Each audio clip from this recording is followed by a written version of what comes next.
ಎಲ್ಲರಿಗೂ ನಮಸ್ಕಾರ. Welcome back to the ನಿಕೇಶನ್ YouTube channel and welcome back to my new blog guys. ಈ video ಕ್ಷಮೆ ಇರಲಿ, ಈ ವಿಡಿಯೋ ನಾನು ತಡವಾಗಿ ಮಾಡ್ತಾ ಇರೋದಕ್ಕೆ ನನಗೆ ಗೊತ್ತಿರೋಷ್ಟು ಇನ್ಫಾರ್ಮೇಷನ್ ನಿಮಗೂ ತಿಳಿಸ್ಬೇಕು ಅಂತ ನಾನು ಈ ವಿಡಿಯೋ ಮಾಡ್ತಾ ಇದ್ದೀನಿ ಅಷ್ಟೇ. ಇವತ್ತಿನ ಈ ಬ್ಲಾಗ್ ಬಂದು ಅಕ್ಷಯ ತೃತೀಯದ ಬಗ್ಗೆ ಆಗಿರುತ್ತೆ. ಅಕ್ಷಯ ತೃತೀಯ ಅಂದರೆ ಏನು, ಯಾಕೆ ಮಾಡ್ತಾರೆ, ಎಲ್ಲಿಂದ ಆರಂಭ ಆಯಿತು, ಏನೆಲ್ಲ ತರಬೇಕು ಏನೆಲ್ಲ ತರಬಾರ್ದು, ಅದ್ರ ಮಹತ್ವದ್ರ ಬಗ್ಗೆ ಇವತ್ತು ಮಾತಾಡೋಣ. ಸೊ ನನಗೆ ಎಷ್ಟು ಗೊತ್ತೋ ಅಷ್ಟು ಇನ್ಫಾರ್ಮೇಷನ್ನ ನಾನು ನಿಮಗೆ ಹೇಳ್ತೀನಿ. ಇದರಲ್ಲಿ ಏನಾದರೂ ಕೆಲವು ತಪ್ಪಿದ್ರೆ ದಯವಿಟ್ಟು ಕ್ಷಮಿಸಿ. ನನಗೆ ವಿಡಿಯೋ ಮಾಡಬೇಕು ಅನ್ನೋ ಐಡಿಯಾ ಕೂಡ ಇರಲಿಲ್ಲ. ನಾನು ಕೆಲವೊಂದು ವಿಷಯಗಳನ್ನ ಹೊಸದಾಗಿ ತಿಳ್ಕೊಂಡೆ. ಸೊ ಆ ವಿಷಯನ ನಾನು ಕೂಡ ನಿಮ್ಗೆ ಹೇಳಬೇಕು ಅಂತ ಈ ವಿಡಿಯೋ ಮಾಡ್ತಾ ಇದ್ದೀನಿ ಅಷ್ಟೇ. ಇದ್ರ ಬಗ್ಗೆ ಗೊತ್ತಿರೋರು ದಯವಿಟ್ಟು ಈ ವಿಡಿಯೋನ ಸ್ಕಿಪ್ ಮಾಡ್ಬೋದು, ನೋ ಪ್ರಾಬ್ಲಮ್. ನನಗಿಂತ ಹೆಚ್ಚಾಗಿ ತಿಳ್ಕೊಂಡಿರೋರು ಕೂಡ ನನಗೆ ಕಮೆಂಟ್ ಮುಖಾಂತರ ತಿಳಿಸಿ ಏನೆಲ್ಲ ನಾನು ಸರಿ ಮಾಡ್ಕೋಬೇಕು ಅದನ್ನೆಲ್ಲ ನಾನು ಸರಿ ಮಾಡ್ಕೋತೀನಿ. ಆ್ಯಂಡ್ ಇದರಿಂದ ಅಟ್ಲೀಸ್ಟ್ ಒಬ್ರಿಗಾದರೂ ಈ ವಿಡಿಯೋದಿಂದ ಹೆಲ್ಪ್ ಆಗುತ್ತೆ. ಅಂದರೆ ನಂತರ ಗೊತ್ತಿಲ್ಲದೆ ಇರೋರು, ನಾನು ಮುಂಚೆ 2 ವರ್ಷ ಏನೆಲ್ಲ ತಪ್ಪು ಮಾಡಿದ್ನೋ ಆ ತಪ್ಪುಗಳನ್ನ ಮಾಡದೇ ಇರಲಿ ಅಂತ ನಾನು ಈ ವಿಡಿಯೋನ ಮಾಡ್ತಾ ಇರೋದು ಅಷ್ಟೇ, ಬೇರೆ ಯಾವುದೇ ಉದ್ದೇಶದಿಂದನೂ ಅಲ್ಲ.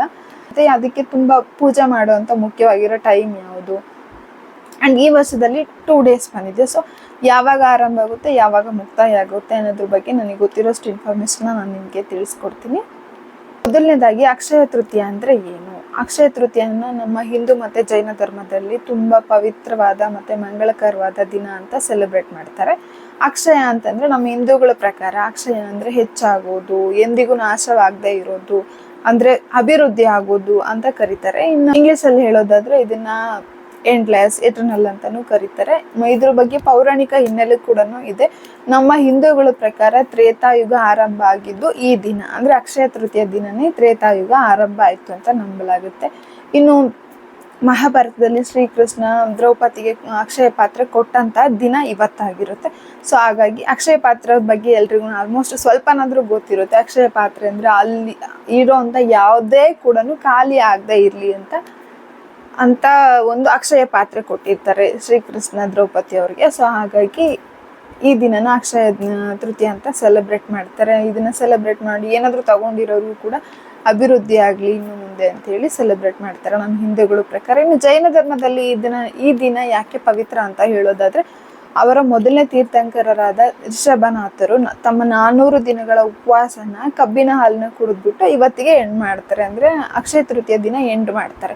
ಸೊ ಹಾಗಾಗಿ ಜೈನ ಧರ್ಮದವ್ರಿಗೂ ಕೂಡ ಇದು ತುಂಬ ಪವಿತ್ರವಾಗಿರೋಂಥ ದಿನ. ಇನ್ನು ಈ ದಿನ ನಾವೇನೆಲ್ಲ ತಗೋಬೇಕು ಏನೆಲ್ಲ ತಗೋಬಾರ್ದು ಅಂತ ನೋಡೋದಾದರೆ, ನಮ್ಮ ಹಿಂದೂಗಳಿಗೆ ತುಂಬ ಪವಿತ್ರವಾಗಿರೋಂಥ ದಿನ ಆಗಿರುತ್ತೆ. ಎಲ್ಲ ಶುಭ ಕಾರ್ಯಗಳಿಗೂ ಕೂಡ ಈ ದಿನ ಪ್ರಾರಂಭ ಮಾಡ್ಬೋದು. ಹೊಸ ಮನೆ ತಗೊಳ್ಳೋದು, ಕಟ್ಟೋದಕ್ಕೆ ಪೂಜೆ ಮಾಡೋದು, ಹಾಲುಕ್ಸೋ ಶಾಸ್ತ್ರ ಆಗಿರ್ಬೋದು, ಎಲ್ಲ ದಾನ ಧರ್ಮಗಳು ಮಾಡೋದು, ಈ ಥರದಕ್ಕೆಲ್ಲನೂ ತುಂಬ ಒಳ್ಳೆಯ ದಿನ.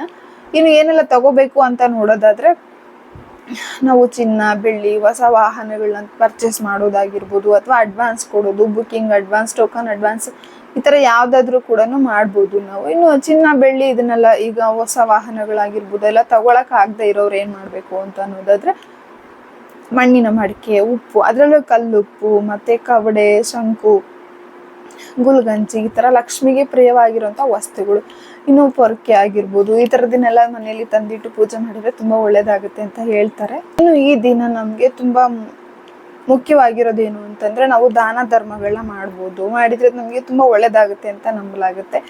ದಾನ ಧರ್ಮ ಅಂದರೆ ಊಟ ಆಗಿರ್ಬೋದು, ಅಕ್ಕಿ, ಬೇಳೆ, ಬಟ್ಟೆಗಳು ಅಥವಾ ತಾಮ್ರದ ವಸ್ತುಗಳು ಯಾವುದೇ ಆದ್ರೂ ಕೂಡ ನೀವು ಪರ್ಚೇಸ್ ಮಾಡಿ ಬೇರೆಯವ್ರಿಗೆ ದಾನ, ಅಂದರೆ ಯಾರ ಹತ್ರ ಇರಲ್ವೋ ಅವರಿಗೆ ದಾನ ಮಾಡಿದರೆ ತುಂಬ ಒಳ್ಳೆಯದಾಗುತ್ತೆ ಅಂತ ಹೇಳ್ತಾರೆ.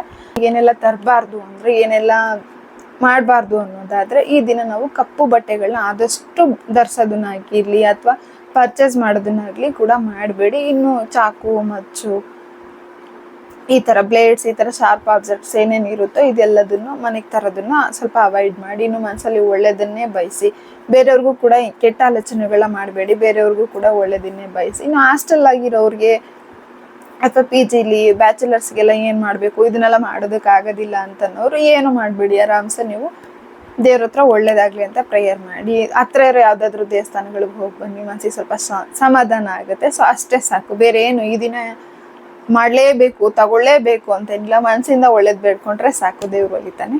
ಇನ್ನು ಈ ದಿನನ ಯಾವಾಗ ಆಚರಣೆ ಮಾಡಲಾಗುತ್ತೆ ಅಂತಂದರೆ, ವೈಶಾಖ ಮಾಸದ ಶುಕ್ಲ ಪಕ್ಷದ ತೃತೀಯ ದಿನದಂದು ಈಗ ಅಕ್ಷಯ ತೃತೀಯ ದಿನನ ಆಚರಣೆ ಮಾಡಲಾಗುತ್ತೆ. ಇನ್ನು ಈ 2026 2026 ಅಂದರೆ 2026 ಯಾವಾಗ ಬಂದಿದೆ ಅಂತಂದರೆ ಏಪ್ರಿಲ್ 19 ಮತ್ತು 20 2 ದಿನನೂ ಕೂಡ ಬಂದಿದೆ. ಸೊ ನೀವು ಯಾವ ದಿನ ಬೇಕಾದರೂ ಆಚರಣೆ ಮಾಡ್ಬೋದು. ಇನ್ನು 19ನೇ ತಾರೀಕು ಬೆಳಗಿನ 19ನೇ ತಾರೀಕು ಅಂದರೆ ಭಾನುವಾರ ಬೆಳಗ್ಗೆ 10:49ಕ್ಕೆ ಸ್ಟಾರ್ಟ್ ಆಗಿ ಏಪ್ರಿಲ್ 20 ಬೆಳಗ್ಗೆ 7:20ಕ್ಕೆ ಅಕ್ಷಯ ತೃತೀಯ ಮುಗ್ದೋಗುತ್ತೆ. ಸೊ ಅದಕ್ಕೆ ಆಲ್ಮೋಸ್ಟ್ ಎಲ್ಲರೂ ಭಾನುವಾರನೇ ಮಾಡ್ತಾರೆ.